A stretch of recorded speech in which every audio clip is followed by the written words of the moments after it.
tidak sopan dan sebagainya kan begitu. Ini jadi kompleks sekali lah hal-hal yang semacam ini.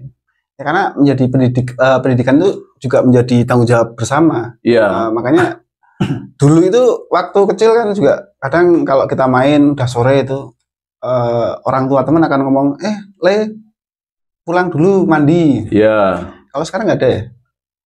Ya sekarang orang tuanya sibuk dengan dirinya sendiri. Enggak, maksud saya kalau ada yang memperlakukan seperti itu malah orang tuanya yang ini marah-marah, Pak.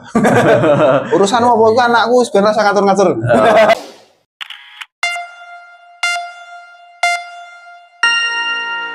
Assalamualaikum warahmatullahi wabarakatuh. Waalaikumsalam warahmatullahi wabarakatuh. Ya, selamat siang pendengar radio dan juga pemirsa channel YouTube Lintas Topik. Ya, senang sekali kembali hadir Lintas Topik membersamai Anda pada kesempatan siang hari ini. Dan tentunya kita masih akan membahas mengenai isu-isu terkini terkait dengan keadaan di Wonosobo. Dan spesialnya pada kesempatan kali ini dia sudah bersama dengan Bapak Suwondo Yudhistiro MAG. Selamat siang Pak Wondo. Selamat siang Mbak Dea. Assalamualaikum warahmatullahi wabarakatuh. Oke, waalaikumsalam warahmatullahi wabarakatuh. Apa kabar Pak Wondo? Alhamdulillah dalam keadaan sehat walafiat. Semuanya dalam keadaan baik-baik. Oke, alhamdulillah. Senang sekali dan kali ini dia juga bersama dengan host kita, bersama dengan Mas Anji. Selamat siang Mas Anji. Selamat siang. Saya host pocokan. Ya, kali ini dia ditemani dengan Mas Anji. Kita akan bincang-bincang terkait dengan isu yang sedang hangat sekali di Kabupaten Wonosobo, yaitu isu terkait dengan yang kemarin masih hangat sekali. Dia susah bilangnya nih Mas Anji ya. Udah lama kok masih hangat terus nih. Kayaknya diangetin terus nih Pak, makanya hangat terus ya. Karena masalahnya juga Anji ini. Yang hangatin Mas Anji nih. Saya itu baru tahu kemarin Pak, terus terang. Iya. Oke, ya dan spesialnya dia sudah bersama dengan Bapak Suwondo Yudhistiro MAG, yaitu selaku Komisi D DPRD Kabupaten Wonosobo, tepatnya sebagai ketua ya Pak ya. Iya. Dan ini merupakan di Komisi D merupakan salah satu bidang yang memang mencakup pendidikan juga ya Pak ya. Iya betul.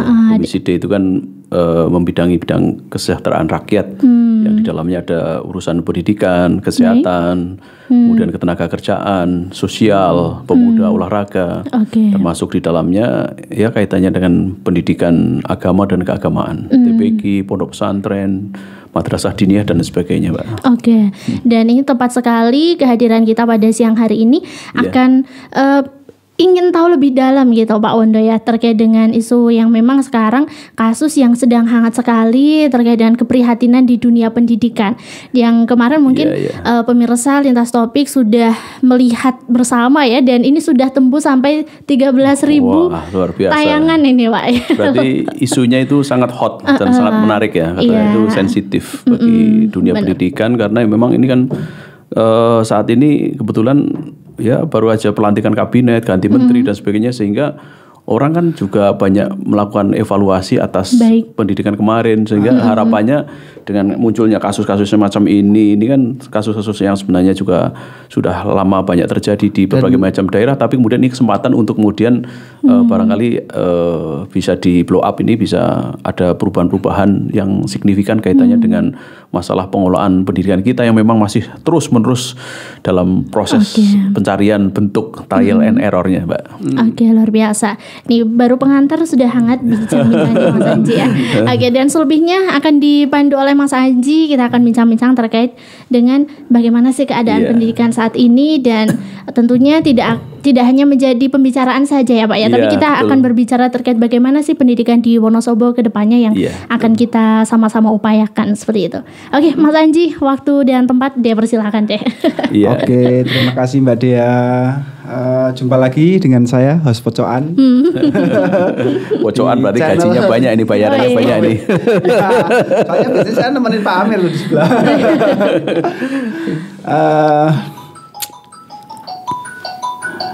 Baik Mas Wondo. Ini Mas Wondo ini saya sudah kenal sejak lama ya. Iya. Sejak zaman beliaunya mahasiswa, enggak ya? Ya, sejak di Komisi A lah. Saya kan 10 tahun jadi ketua Komisi A dan banyak berinteraksi dengan teman-teman wartawan, sehingga teman-teman wartawan ini kan sudah seperti sohib, sudah seperti saudara gitu. Tapi status saya di sini juga bukan wartawan, Mas. Oh gitu ya, Pak. Saya di sini host sekarang, host pocokan. Ya karena host kita yang satu host utama itu sedang ke Semarang. Oh gitu. Ya, terus tidak bisa ditunda karena ada beberapa tugas yang memang sudah dijadwalkan lama. Iya, ya, sedang melaksanakan tugas negara. Ya, kurang lebihnya seperti itu. Mas Wondo, iya. Ini kan akhir-akhir ini di sosial media dijejali dengan banyak hal yang fenomenal ya. Iya, terkait dengan dunia pendidikan di mana banyak guru yang kemudian terkena kasus dengan saat melakukan tugasnya atau tidak melakukan tugasnya di luar jam sekolah juga kemudian menjadi sebuah kasus yang viral. Iya. Dan hari ini bukan hari ini ya, di beberapa waktu ini juga media sosial di Wonosobo juga terjadi hal yang sama. Iya. Fenomena jadi semacam tren gitu, Pak. Iya. Saya melihatnya jadi semacam tren bahwa sedang marak nih guru-guru dikasuskan, dilaporkan ke kepolisian terkait dengan cara dia mendidik. Kalau saya melihatnya cara guru mendidik anak-anak, siswa didiknya. Kemudian tadi malam kita sempat mengundang Pak Marsono, salah satu guru di SD 1 Wonosobo. Tit Pak. Enggak apa-apa. Oh, enggak apa ya. Udah tahu. Baik. Sudah menjadi rahasia umum. Karena saya juga ngedit, Pak. Jadi saya ada kalau tit gitu. Tadi nggak bilang sama saya. Sudah kebablasan ya, Mas. Ya, tapi ini memang sudah menjadi rahasia umum dan bahasan umum. Bahkan hari ini saya melihatnya dampak ini kan tidak hanya akan terjadi pada guru dan wali muridnya, tetapi juga saya yakin bahwa murid itu juga akan terkena dampak dari peristiwa ini. Yeah. Kalau Pak Wondo sendiri melihat permasalahan ini seperti apa sih sebenarnya? Ya, saya rasa terkait dengan permasalahan di dunia pendidikan memang sebenarnya kan sangat kompleks ya. Seperti halnya fenomena gunung es, sehingga banyak persoalan-persoalan yang terjadi yang sangat kompleks, hanya yang memang muncul ke permukaan kan tidak banyak. Nah, kebetulan sekarang kan dibarengi dengan munculnya era informasi dan komunikasi, terutama dengan adanya media sosial, ini kan sesuatu hal sesuatu hal yang terjadi di tengah-tengah masyarakat kita bisa langsung begitu cepat terblow up ke media, dan kemudian masyarakat kan akhirnya kan terpolarisasi menjadi dua, ada pro dan kontra dan sebagainya, tanpa melihat konteks yang sesungguhnya seperti apa. Bagi yang pro terhadap si A ya tentu akan mendukung, bagi yang tidak ya tentu akan menghujat dan sebagainya. Nah, oleh karena itu disinilah maka perlu ada kita bersama perlu melihat persoalan ini secara jernih. Jangan sampai karena persoalan yang sesungguhnya menurut saya ini agak sederhana, tetapi kemudian karena ini sudah menjadi viral di media sosial, maka terjadi polarisasi di tengah-tengah masyarakat. Jadi memang satu sisi bahwa guru ini kan punya kewajiban untuk mendidik dan mengajar kepada para siswa agar mereka itu memiliki ilmu pengetahuan, penguasaan terhadap teknologi dan sebagainya. Tetapi di sisi yang lain juga mereka, para guru itu dituntut untuk menanamkan akhlak yang mulia, kan begitu. Nah, kemudian juga tentu tujuan dunia pendidikan tidak lain untuk menciptakan anak-anak yang beriman, berilmu dan berakhlakul karimah, kan begitu. Nah, tentu kan tidak semua anak itu kan karakternya sama. Ada anak-anak yang punya karakter tersendiri, yang butuh pendekatan-pendekatan tersendiri, ada pendekatan psikologi yang baik dan sebagainya, sehingga potensi-potensi anak yang sungguhnya itu besar, tetapi barangkali kurang tereksplorasi dengan baik, bisa tereksplorasi dengan baik dan sebagainya. Nah, disitulah maka di tengah-tengah situasi sekarang di mana orang itu kan berbicara tentang masalah hak asasi manusia, kemudian satu sisi juga ada ngomong tentang perlindungan perempuan dan anak, ada undang-undang tentang pelindungan perempuan dan anak dan sebagainya. Sehingga ketika ada kasus-kasus yang terkait dengan anak, ini tentu satu sisi ada pihak-pihak tertentu yang ingin memblow up agar persoalan semacam ini jangan sampai terjadi, agar anak tidak dibully, anak bisa berkembang dengan baik dan sebagainya tanpa adanya tekanan-tekanan di sekolahan dan sebagainya. Tapi satu sisi juga ada hal lain kaitannya dengan undang-undang terhadap guru dan dosen, di mana guru dan dosen itu juga punya tanggung jawab secara moral untuk mendidik anak-anak supaya menjadi anak-anak yang memiliki akhlak yang baik. Ketika misalnya anak-anak dengan karakteristik khusus itu kan tidak bisa dengan pendekatan-pendekatan biasa, maka kadang-kadang harus dengan ya sedikit gertakan, harus dengan menggunakan sikap-sikap yang agak mungkin dalam tanda kutip agak keras atau mungkin tegas ya Pak. Bahasanya tegas dan sebagainya. Tegas, ya. Kemudian barangkali sampai ke urusan fisik. Sebenarnya yang hanya sekedar mengingatkan, tetapi kadang-kadang karena tadi ada persoalan pelindungan anak dan perempuan dan sebagainya, kadang-kadang seakan-akan paling tujuannya untuk mengingatkan, paling hanya sekedar nyawel dan sebagainya, dianggap mukul dan sebagainya. Nah, oleh karena itu saya rasa hal ini harus dipandang secara objektif. Kedua belah pihak perlu dipertemukan sehingga sesungguhnya persoalannya apa sih? Ada miskomunikasi apa antara pihak satu dengan pihak yang lain dan sebagainya, sehingga bisa dicari solusi bersama, sehingga tidak perlu kemudian sampai ke masuk ranah hukum dan sebagainya. Karena kalau sudah sampai masuk ranah hukum dampaknya sangat besar. Satu bagi keluarganya, bagi yang guru yang dilaporkan, secara psikologi juga akan tertekan, ya kan? Apalagi kalau sampai ke persidangan-persidangan di pengadilan dan sebagainya, dampaknya seperti apa, ya kan? Kemudian juga sampai ke akibat yang ditimbulkan dari itu, bisa misalnya ada hukuman berapa bulan, ada sampai ke kalau misalnya tindak pidana berat misalnya sampai ada pemecatan sebagainya, bagaimana dengan keluarganya. Kemudian bagi pihak yang misalnya pelapor itu juga perlu dilihat kaitannya dengan psikologi anaknya dan sebagainya. Dampak ketika misalnya melaporkan ini tentu akan muncul solidaritas di kalangan guru-guru juga yang tentu tidak ingin kejadian semacam ini dialami oleh guru yang lain, sehingga mereka akhirnya mau mendidik anak itu jadi sungkan, ya kan? Mau tegas nanti kriminalisasi, anggap melanggar aturan, melanggar undang-undang dan sebagainya, ya kan? Sehingga akhirnya terjadi yang namanya pembiaran begitu saja. Nah, ini kan juga nggak bagus. Akhirnya, yang penting melaksanakan tugas dan kewajiban, selesai. Persoalan akhlaknya baik dan tidak nanti urusan lain, biarkan saja. Yang penting secara aturan formal sudah dijalankan dengan baik tugas-tugas sebagai seorang guru untuk mendidik dan mengajar begitu. Ini menarik ini. Saya tadi ada kalimat bahwa guru juga menjadi tanggung jawab guru tentang akhlak dan karakter anak. Nah, Pak, sebenarnya nih ini kita akan balik lagi mungkin di luar dunia pendidikan ya, tapi lebih luas lagi cakupannya. Sebenarnya untuk tanggung jawab membina karakter anak, membentuk karakter anak dan akhlak anak itu kewajiban siapa sih?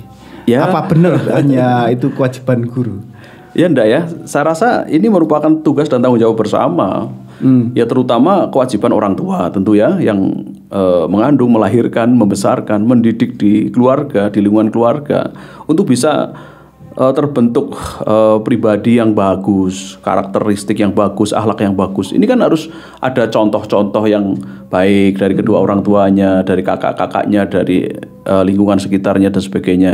Ini tanggung jawab utama, ini kan sesungguhnya kan keluarga.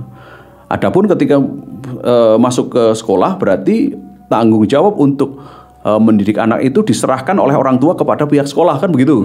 Bagaimana supaya anak itu bisa menjadi baik, kan? Bisa memiliki ilmu pengetahuan dan akhlak yang mulia, kan begitu endingnya. Nah ini hanya kadang-kadang ya tadi mungkin orang tua saking cintanya terhadap anaknya dan sebagainya, sehingga ketika misalnya anaknya ya agak disakiti sedikit, misalnya merasa tidak terima dan sebagainya, itu ya wajar sebagai orang tua. Tapi saya rasa di era sekarang ya semuanya harus ada yang namanya klarifikasi, tabayun dulu. Harus ada check and cross check. Jangan setiap laporan anak itu kemudian langsung ditelan mentah-mentah, kemudian langsung mentang-mentang begitu kan. Kalau dulu zaman saya masih kecil, ketika misalnya anak itu tukaran ya, berkelahi atau cekcok sesama teman, itu kadang-kadang juga ada orang tua yang kemudian bahasa Jawanya ngelabrek gitu. Jadi datang ya kan ke rumahnya temannya yang tadinya mukul atau berkelahi dan sebagainya, kemudian dimarah-marah dan sebagainya. Ini kalau nggak ada saling kesadaran, ini orang tua yang dilabrak ini juga nanti akan marah-marah pula. Jadi konflik anak akan kemudian menjalar menjadi konflik kedua orang tua. Ini kan parah kan? Sementara orang tua sedang masih berkonflik, anaknya sudah main bareng ya. Iya, saya dulu pas SD juga pernah begitu. Posisi saya itu dalam perjalanan berangkat sekolah SD, waktu itu ada anak yang nakal. Kemudian secara refleks karena waktu itu dia menyakiti saya, maka kemudian dilalah saya waktu itu bawa pensil itu loh. Nah kemudian saya itu kan saya pukulkan ke kepalanya, kemudian pensilnya itu macet ya ujungnya. Nah itu berdarah sedikit ya. Nah itu orang tuanya nggak terima, akhirnya ke rumah saya. Jadi ini persoalan sebenarnya kan persoalan kecil lah, antara anak itu sendiri wajar yang namanya tukaran ya, berkelahi dan sebagainya kan. Bahkan kadang-kadang untuk orang tua sama orang tua masih mungsuhan, jadi kan sudah jalan bareng sama anaknya. Oh iya. Enggak, orang tua saya kan waktu itu kan ya kebetulan tidak ada di rumah, tetapi memarahi saya. Orang tua saya juga pernah jadi korban. Artinya saya itu kenapa saya melakukan tindakan itu secara refleks, karena saya mempertahankan diri. Saya disakiti, kemudian saya refleks, saya bawa pensil waktu itu, kemudian saya pukul, kebetulan ngenai kepala, berdarah sedikit aja. Itu sudah nggak terima itu loh. Nah akhirnya kan kalau ini mau berkepanjangan ya jadi repot juga. Jadi ngomong hal-hal semacam ini itu sejak zaman dulu sudah biasa. Kemudian yang namanya Tapi kan kalau dengan guru jarang nih Pak yang orang tua ngelabrak ke guru. Karena dulu juga ada. Kalau dulu sudah ada, hanya belum ada media sosial sehingga tidak viral. Belum viral gitu ya. Saya dulu soalnya ini digitik pakai tuding itu bahasa Jawanya digitik gitu. Dipukul lah, seblak pakai tuding, itu hal yang biasa kalau zaman dulu. Gitu kan. Kemudian saya pernah juga di belakang ngobrol sama teman-temannya, sama guru itu dilempar penghapus, jedet. Nah, itu kan hal biasa. Saya masih SMA aja dilempar kapur biasa, Pak, sama penghapus. Nah, ya itu kan bagian dari riak-riak dunia pendidikan lah. Sesuatu itu kan nggak mungkin mulus-mulus begitu saja. Hanya tinggal penyikapannya. Saya rasa butuh kedewasaan bagi kita semua, ya baik orang tua, sekolah dan sebagainya, sampai ke dunia pendidikan, bahwa ya ngurusi orang banyak itu pasti kan banyak masalahnya, nggak mungkin adem-adem saja kan begitu. Selama masih ada kehidupan ini pasti ada konflik. Nah, oleh karena itu ya tugas kita adalah bagaimana meminimalisir terjadinya konflik-konflik antar masyarakat, kemudian di sekolah dan sebagainya. Begitu kan? Kalau di media sosial itu yang kemarin sempat viral ya, sebelum kami juga membuat klarifikasi ke Pak Son. Itu kan ada tuh komentar-komentar ya. Kalau saya dulu dimarahi guru terus wadul karo Bapak, malah saya yang diajar gitu. Hal-hal seperti itu kan menjadi sebuah buah bibir hari ini di media sosial juga. Kalau Mas Wondo sebagai anak kecil dulu pernah nggak sih? Ya sama saja lah, namanya ditukari orang itu kan wajar ya. Saya juga sama dulu pernah. Maksudnya wadul ke orang tua malah diseneni, malah balik dimarahi gitu. Iya biasa. Orang usah nakal, ya, orang usah nakal, sing akur dan sebagainya, ya biasa orang tua memberikan wejangan-wejangan ketika kita melaporkan begitu kan. Dan ada satu kasus lagi, Mbak. Saya tuh dulu kan di SD juga seneng perang-perangan gitu lah. Ya kan biasa, kelompok-kelompok saya menjadi ketua geng, anak-anak lah biasa menjadi pendekar-pendekar.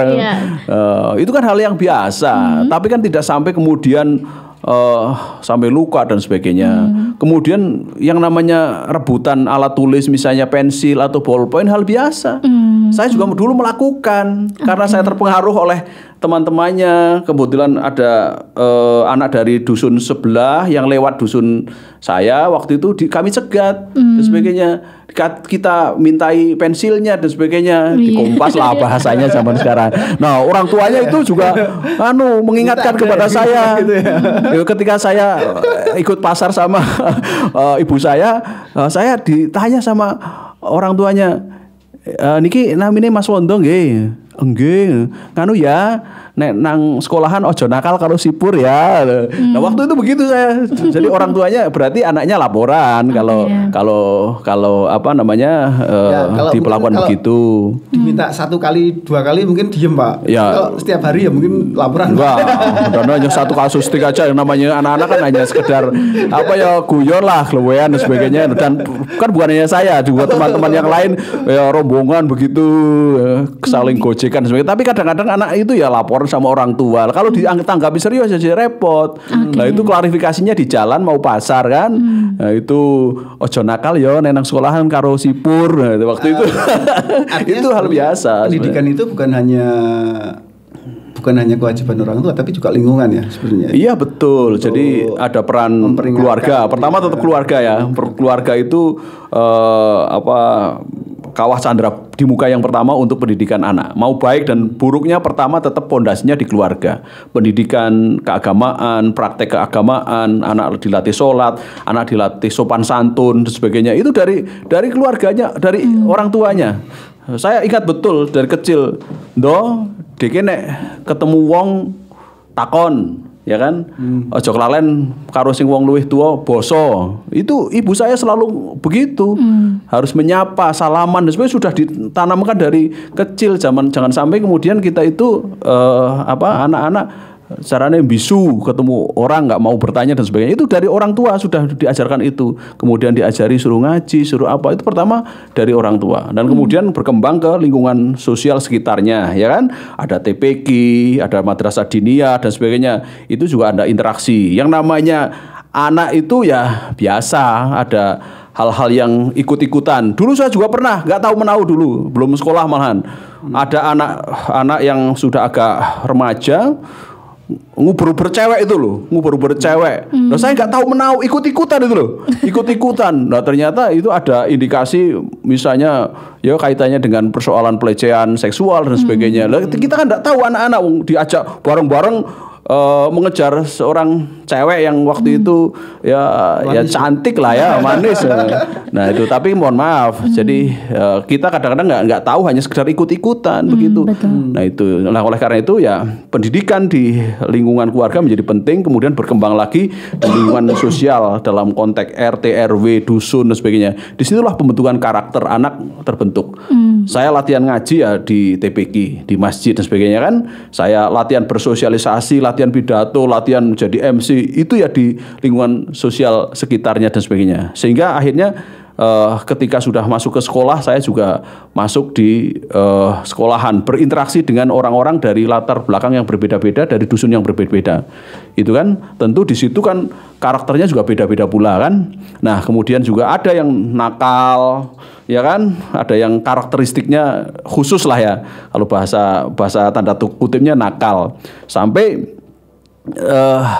ada yang miras waktu itu, di sekolahan mabuk dan sebagainya. SMP sudah mabuk misalnya. Kemudian ketika ada guru sedang ngajar, kemudian dia bawa cermin diletakkan di bawahnya, itu loh, di bawah tempat duduknya, sampai guru saya tuh nangis betul waktu itu.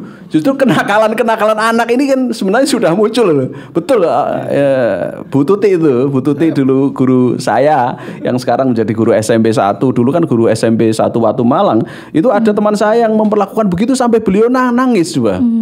Nah, artinya kan bahwa guru ini juga kadang-kadang diperlakukan yang tidak manusiawi, ya kan? Betul. Anak yang begitu kan anak yang dapat dikatakan bahasa tanda kutipnya diajar malah jadi kurang ajar begitu kan. Nah ini kan apakah kemudian hal-hal semacam ini guru itu akan kemudian melaporkan anak tersebut? Kan enggak juga. Nah itu tetapi maklum kemudian di sekolahan diberikan pembinaan, diberikan arahan-arahan bahwa semacam itu tidak baik, tidak sopan dan sebagainya kan begitu. Ini ya, jadi kompleks sekali lah hal-hal yang semacam ini.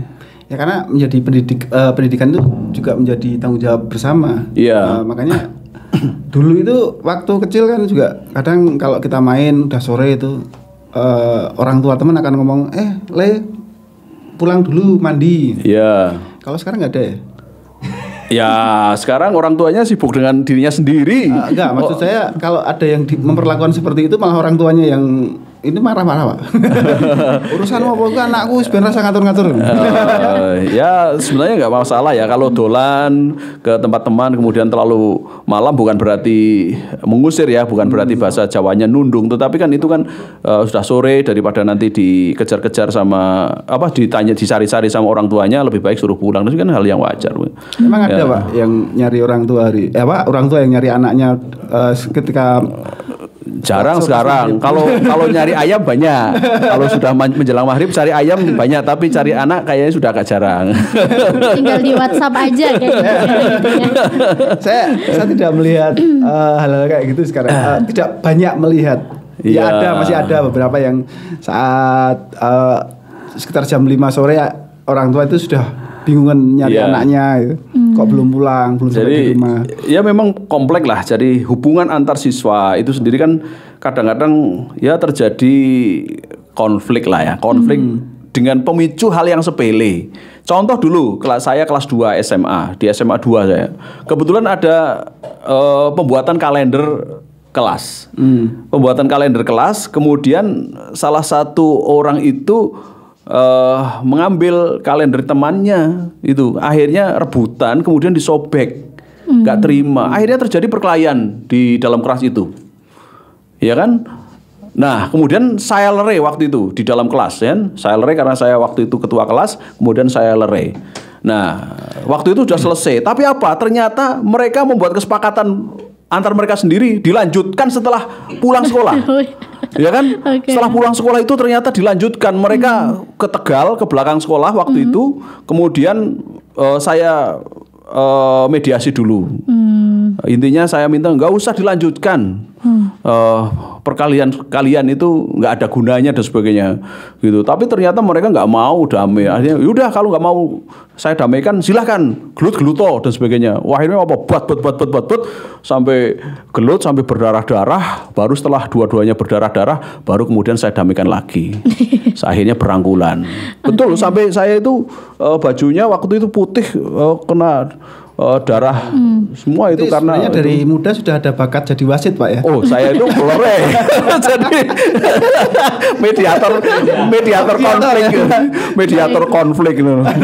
Wah gitu, jadi ya sering lah pengalaman semacam itu. Kemudian sampai di jalan juga begitu.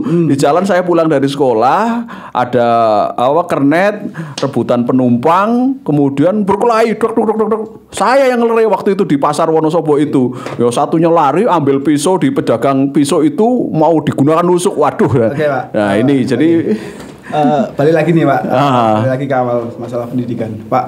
Tadi menarik juga saat ngomong masalah pendidikan juga harus dibarengi dengan agama gitu. Iya. Tapi hal yang hampir sama pun terjadi di dunia pendidikan agama Pak. Iya. Ini kan juga lagi trending topik juga masalah pencabulan kiai nih. Di beberapa daerah sana, dan saya mendengar isu hari ini juga ada salah satu pondok kiai juga di wilayah Wonosobo yang terkena kasus ini. Iya betul. Walaupun masih belum ada yang membahas ini dan tidak trending topik Pak. Ya. Jadi bagaimana mencikapi hal ini? Ya itu memang juga fenomena ya. Ada lembaga-lembaga tertentu, kemudian di situ ada kekerasan seksual yang beberapa waktu lalu viral, atau kadang-kadang juga ada yang terjadi di bawah meja, tidak diselesaikan secara baik-baik, tetapi tidak melalui tidak sampai mencuat ke permukaan, tapi diselesaikan di antara mereka dengan cara keluarga juga ada. Nah, oleh karena itu agama itu kan nilai, ya kan? Agama itu nilai, tentang baik buruk, tentang sopan santun dan sebagainya, mana yang boleh, mana yang tidak boleh, mana yang halal, mana yang haram dan sebagainya kan. Nah, tetapi tidak kalah pentingnya selain penanaman nilai itu kan juga persoalan perilaku. Ya kan? Oleh karena itu tidak cukup hanya sampai dinilai, tetapi bagaimana nilai itu betul-betul dihayati, diresapi di dalam diri sendiri itu sampai kemudian membentuk namanya perilaku. Ya kan? Kalau sudah tahu bahwa berzina itu dosa, ya sudah kita harus komitmen untuk menjaga diri supaya tidak melakukan zina kan begitu. Nah, tapi yang namanya setan kan mereka lebih canggih. Kalau orang yang imannya tinggi juga setannya barangkali dosisnya lebih kuat tinggi, lagi dalam mudanya. Oke, Pak Wondo dan Mas Anji nih, kita jeda sebentar ya. Karena ini ada Bapak Ahmad selaku wali murid juga yang memang selamat datang Pak Ahmad. Selamat datang. Ya, luar biasa, dan ini memang dihadirkan ke studio sebagai perwakilan wali murid ya Pak ya. Pasti kan ini tadi baru versinya Pak Wondo gitu ya. Nah, untuk kita mengupas lebih dalam nih dari Pak Ahmad, mungkin ada pertanyaan, silakan Pak bisa disampaikan ke Pak Wondo. Ya, terima kasih. Ini saya wali murid tapi tidak yang di sekolahan itu. Baik. Kebetulan juga mampir ke studio, mau ngampiri Pak Amir di sini. Yuk, tak lihat kok tidak ada orang tutupan, yuk saya suruh masuk. Oke, baik. Tapi banyak kebetulan sih di sini. Kebetulan sama 2 orang ini saya kenal. Kebetulan. Baik. Kebetulan lagi istri saya juga guru. Baik. Di sekolahan anak saya SD, anak saya kelas 4, saya ketua komite. Kemarin parenting, kebetulan lagi salah satu murid bapaknya aparat. Dipanggil sekarang Kantipmas itu membawai itu, sing urusannya sama model-model kayak gitu. Nah, kemarin kami parenting di Taman Fatmawati, beliau diundang yuk ngasih penjelasan. Kebetulan lagi ada masalah dalam tanda petik di kelas itu, ada anak yang merasa dibully. Masalah bener opora. Jadi kita mengadakan acara itu mau ngambil jalan tengah, jadi yang terjadi apa? Seperti ini ya, kasus ini. Tapi yang bersangkutan malah tidak datang. Nah, kembali ke masalah ini, pertanyaan saya sebagai wali murid mewakili mungkin posisi wakil rakyat, nek ada yang kasus kayak gini itu di mana gitu. Nah. Ya, terima kasih Pak Ahmad. Jadi saya ini kan awalnya juga sama melihat dari media sosial, ada Instagram, kemudian ada YouTube dan sebagainya, ya kan. Nah, kemudian saya juga belum tahu kaitannya dengan kasus ini kapan terjadi, karena ini memang dalam beberapa hal ini kan viral kan, pelakunya siapa, kemudian juga katakanlah kalau ngomong korbannya siapa dan sebagainya kan kita belum tahu, hanya atol jari. Nah, oleh karena itu saya kemudian sebagai wakil rakyat yang kebetulan diamanai untuk menjadi ketua komisi D yang membidangi pendidikan, tentu saya merasa terpanggil ketika banyak orang yang meminta saya untuk menyelesaikan persoalan ini agar tidak berlarut-larut. Makanya saya kemudian langsung komunikasi dengan pihak-pihak terkait. Saya komunikasi dengan kepala sekolahnya, ya kasusnya seperti apa, kejadiannya seperti apa, sehingga saya mendapatkan input awal seperti itu. Nah, kemudian kemarin kebetulan saya diminta ngisi acara rapat dengan PGRI, ngobrol-ngobrol terkait dengan kasus itu dan sebagainya. Ya kebetulan ada kepala dinas, ada kepala BKD, kepala BPKAD dan sebagainya, ada ketua PGRI. Dan akhirnya kemudian kalau begitu kita selesaikan segera, jangan sampai pemerintah daerah itu dianggap tidak peduli terhadap persoalan ini. Kita harus bergerak cepat dan sebagainya. Makanya kemudian akhirnya setelah diketahui inisialnya itu siapa dan sebagainya, maka saya mencoba langsung bergerak cepat untuk melakukan pendekatan personal. Saya mendengarkan dari semua pihak dan kemudian ya insya Allah besok akan kita mediasi di DPRD, sehingga nanti perspektif yang berbeda ini coba kita dengarkan dari dua-duanya, meskipun saya sudah dapat masukan dari keduanya, dan insya Allah mudah-mudahan besok bisa dipertemukan antara pihak pelapor dan terlapor. Kemudian juga saya akan menghadirkan Kepala Dinas Pendidikan, Ketua PGRI, Dewan Pendidikan, kemudian Komite sekolah, kemudian kepala sekolah dan sebagainya. Komisi D besok akan memediasi itu. Harapan saya besok ada titik temu, ya kan, persoalannya apa, kemudian penyelesaiannya mau seperti apa. Kita harapkan dari gegeran di media sosial ini bisa menjadi gergeran.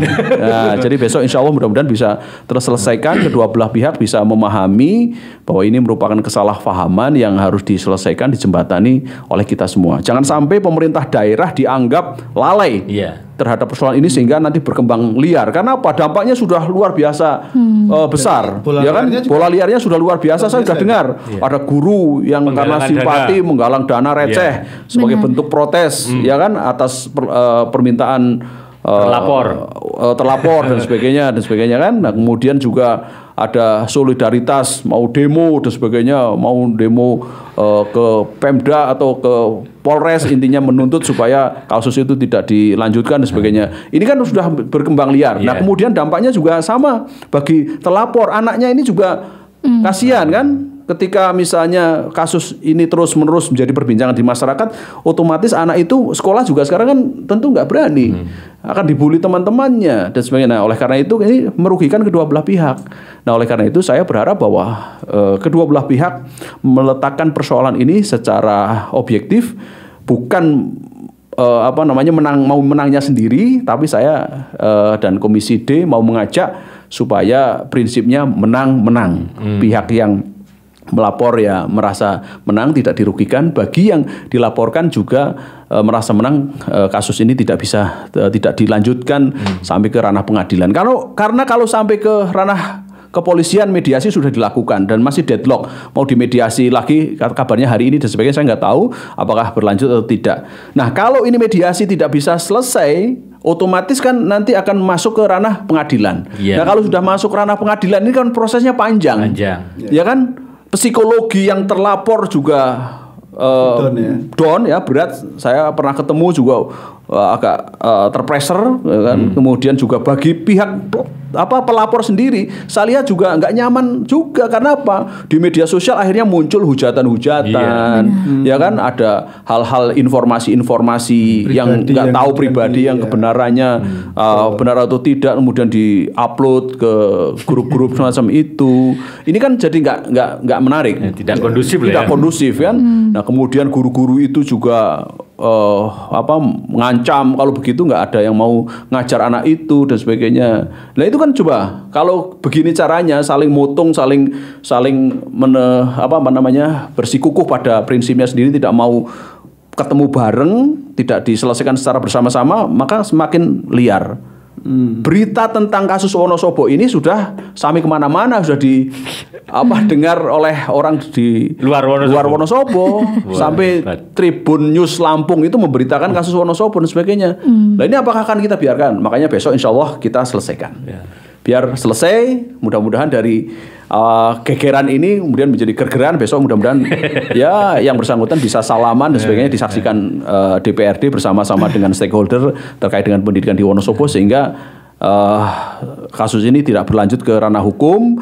Kemudian yang kedua, kita bisa mengambil hikmah dari kejadian ini supaya kita bisa berbenah dalam bidang pendidikan, baik dinas pendidikan, sekolah, ya kan, itu berbenah satu sisi. Kemudian juga orang tua atau wali siswa ini juga mereka ketika menitipkan anaknya ke sekolahan itu juga mereka dengan penuh kepercayaan, ya kan, bahwa sekolah itu hakikatnya nggak mungkin yang namanya sekolah itu akan menyakiti atau mencelakakan siswanya kan. Seorang guru itu nggak mungkin lah, kecuali memang psikopat lain ya. Tetapi secara umum itu enggak lah, yang namanya guru itu pasti tujuannya mendidik lah. Bagaimana supaya anak didiknya itu menjadi orang yang sukses, menjadi orang yang berhasil dan sebagainya. Seorang guru akan ikut bangga kan begitu. Tapi dengan adanya berbagai macam permasalahan yang kemudian trending topik juga nih, entah itu di dunia pendidikan yang utama ini kan, pendidikan sekolah formal ya, ataupun yang terjadi di dunia pendidikan non formal. Itu apakah tidak menjadi sebuah trauma masyarakat secara umum, bahwa aku meh didik anak ning gone sekolah sing nasional sing yo wedi ana masalah. Kemudian saat pendidikan yang non formal kayak di misal nih pondok pesantren itu juga ternyata juga di sana ada masalah juga, bahkan bukan masalah lawan jenis hari ini. Ada juga yang kasusnya sesama jenis. Kan ini menjadi sebuah fenomena yang gimana ya? Apakah ini tanda-tanda akhir zaman? Menambah suram dunia pendidikan. Jadi semakin permasalahan ini kan juga di dalam bidang ranahnya DPR. Betul. Komisi D ya? Komisi D pendidikan. Ya, jadi apa ya, di dunia modern ya yang ditandai dengan perkembangan informasi dan komunikasi yang sangat cepat. Ini kan bukan hanya pengaruh positif yang masuk, tetapi kan juga pengaruh-pengaruh negatif kan masuk kan. Nah, oleh karena itu tentu problematika kehidupan itu kan juga semakin kompleks. Nah, oleh karena itu ya kita semua harus berbenah, baik lembaga pendidikan formal maupun non formal, ya kan? Formalnya harus dibenahi sesuai dengan tujuan pendidikan untuk mencetak generasi muda yang beriman dan berilmu dan berakhlakul karimah dan sebagainya. Demikian pula dengan pendidikan non formal, pondok pesantren dan sebagainya, di situ juga berinteraksi sesama para santri. Mereka juga kadang-kadang ya mohon maaf, ada juga meskipun di pesantren juga ada perilaku-perilaku yang negatif, yang ya kan, misalnya menyimpang, ada pencurian yang kalau zaman dulu digunduli dan sebagainya, ya kan. Nah, kemudian juga ada perkelahian antar mereka sendiri, bahkan ada bulian, itu juga ada. Tidak bisa kemudian hal ini ditutup. Ini adalah bagian dari kasus-kasus yang sering terjadi. Nah, oleh karena itu, karena ini sudah marak di dunia pendidikan formal maupun non formal, artinya kita semua sebagai orang tua, sebagai masyarakat dan sebagainya ya harus tahu tentang kemungkinan-kemungkinan itu yang akan terjadi, sehingga oleh karena itu ya pembekalan terhadap anak-anak kita ketika misalnya mau sekolah dan sebagainya supaya tidak nakal, supaya menghormati guru dan sebagainya, ketika di pondok juga tidak boleh menyimpang, ya kan, perilakunya tidak menyimpang, tidak boleh berkelahi dan sebagainya, itu juga penting untuk terus-menerus ditanamkan. Terakhir Pak Wondo. Iya, silakan Pak Ahmad. Saya mewakili teman-teman di Indonesia pada umumnya itu sekarang kan ada satu kasus dalam tanda petik itu kok semang viral dulu gitu loh. Ya, semang viral dulu nanti baru diopeni. Iya. Nah, tanggapan jenengan selaku wakil rakyat seperti apa saat ini loh ya? Ya. Nah, dihubungkan dengan masalah yang sedang terjadi ini. Karena di belakang itu, iki misalnya nanti yuk mediasi di dewan. Alhamdulillah rampung. Mesti kan koyo ngono kok semangat ini viral kan gitu. Di mana-mana kayak yang di Sulawesi, yang itu juga nunggu viral dulu. Kasus-kasus lain banyak yang nunggu viral dulu baru ada penyelesaian. Menurut pendapat jenengan untuk sing kayak gini seperti apa ya? Ya, sebaiknya persoalan-persoalan seperti itu bisa cepat dilaksanakan oleh instansi terkait. Kalau misalnya terjadi pada dunia pendidikan. Lembaga pendidikan ya sudah diselesaikan secara baik-baik. Kepala sekolah, komite sekolah, ya kan, orang tua yang bersangkutan, guru yang bersangkutan, atau anak-anak yang bersangkutan, di situ ketemu kan sudah selesai dengan cara lebih menekankan pendekatan kekeluargaan. Ya, jangan sampai nilai-nilai kekeluargaan ini hilang hanya karena persoalan harga diri, hanya persoalan hak asasi manusia dan sebagainya.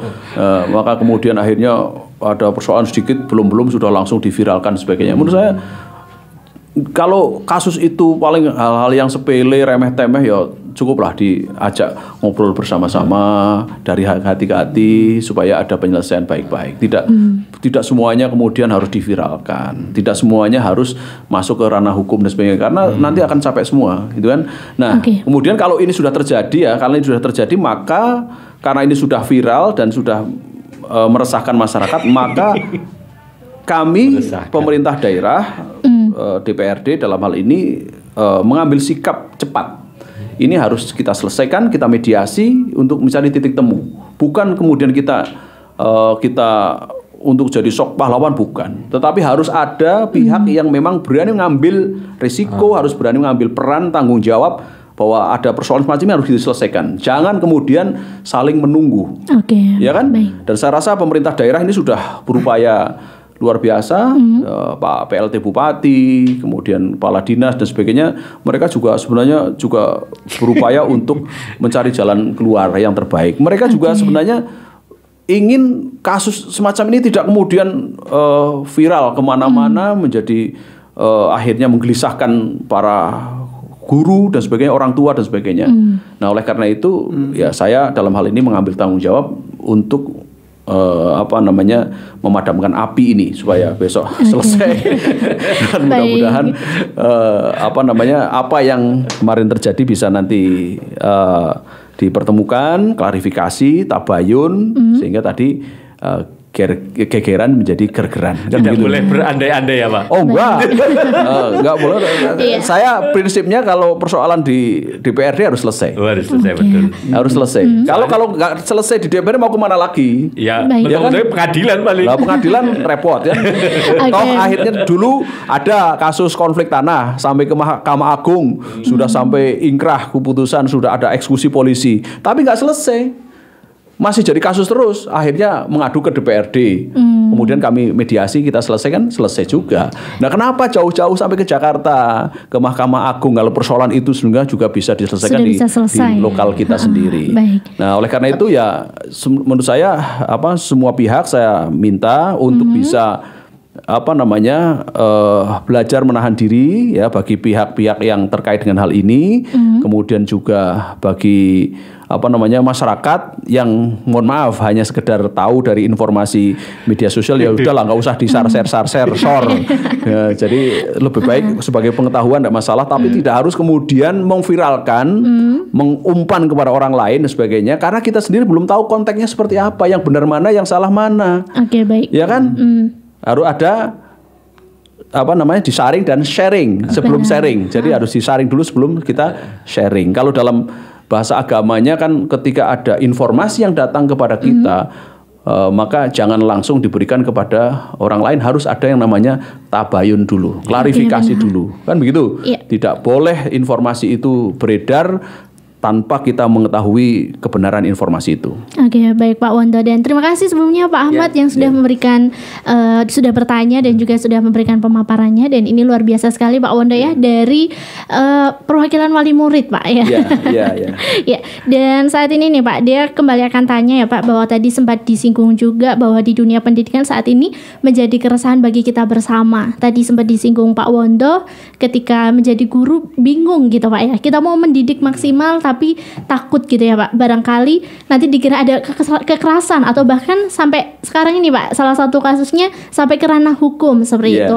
Sementara anak yang dengan berbagai banyak karakternya itu juga perlu pendidikan khusus. Nah ini ya sebenarnya apa sih Pak batasan orang tua bisa ikut terlibat dalam dunia pendidikan yang memang sudah dipasrahkan ke guru gitu ya, kalau istilahnya tuh sudah dititipin di sekolah, ya udah kita mantep aja gitu. Ya, satu harus ada kepercayaan dong kepada dunia pendidikan kita kan. Kalau nggak ada kepercayaan dari orang tua, ngapain kita menyekolahkan anak ke lembaga tertentu kan. Satu, itu harus ada trust dari orang tua kepada pihak sekolah.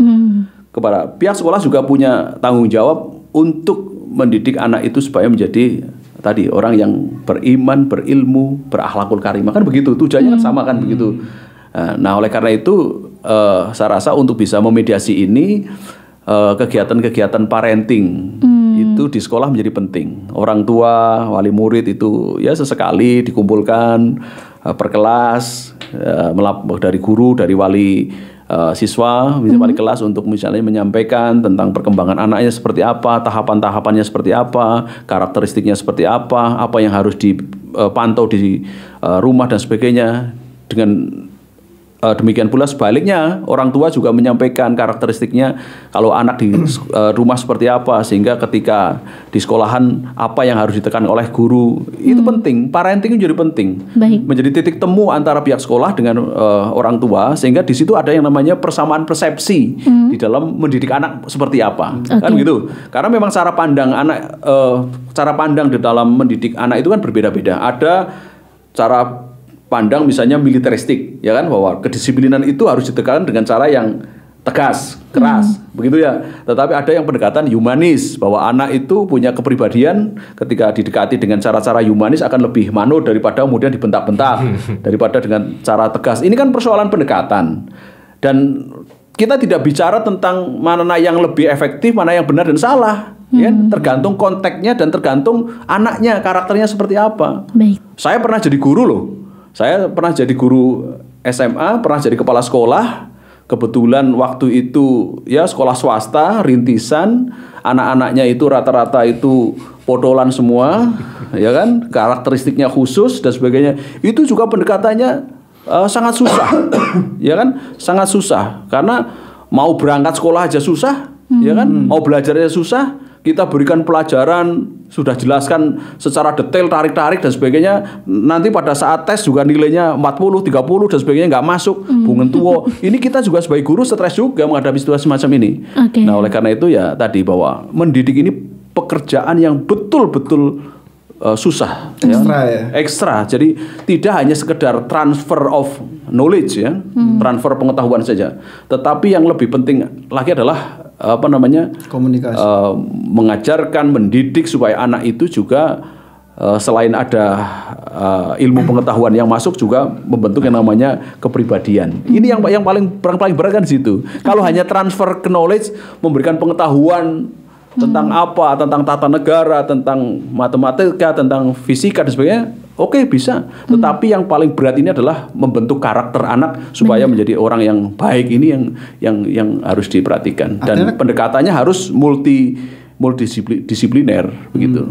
Artinya komunikasi itu harus dua arah ya, Pak ya? Oh iya. Tidak bisa hanya satu arah memberi ya. Iya. Juga ada komunikasi dari anaknya juga merespon bagaimana. Iya, betul. Seperti itu ya. Ya, saya tidak bisa berkata-kata lagi, Pak. Karena ternyata saya lupa kalau Mas Wondo ini juga dulu pernah menjadi guru. Saya pernah jadi guru, pernah jadi dosen. Dan Mas Anji dan juga Pak Wondo nih, tak terasa kita bincang-bincang sudah hampir 1 jam. Ya. Dan 5 menit terakhir mungkin Pak ya dari Pak Wondo, mungkin ada pesan untuk netizen yang mungkin karena kasus ini sudah banyak viral ya Pak ya, dan menjadi perhatian bersama baik di dunia pendidikan bahkan juga pihak-pihak terkait juga. Mungkin ada pesan bagi netizen dan juga saat ini pendengar Radio Purnama Sidi dan Radio Citra FM, bagi pemirsa YouTube Lintas Topik, dan tentunya bagi netizen-netizen di sosial media, Pak Wondo. Baik, Mbak Dia. Jadi dari suatu kejadian itu pasti ada hikmahnya. Ini yang harus kita garis besari.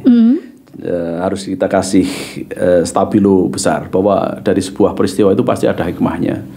Nah, oleh karena itu saya berharap permasalahan ini nanti akan bisa diselesaikan dengan sebaik-baiknya, tapi tidak cukup hanya selesai begitu saja, tetapi semua pihak bisa mengambil hikmah, purpose dari peristiwa ini.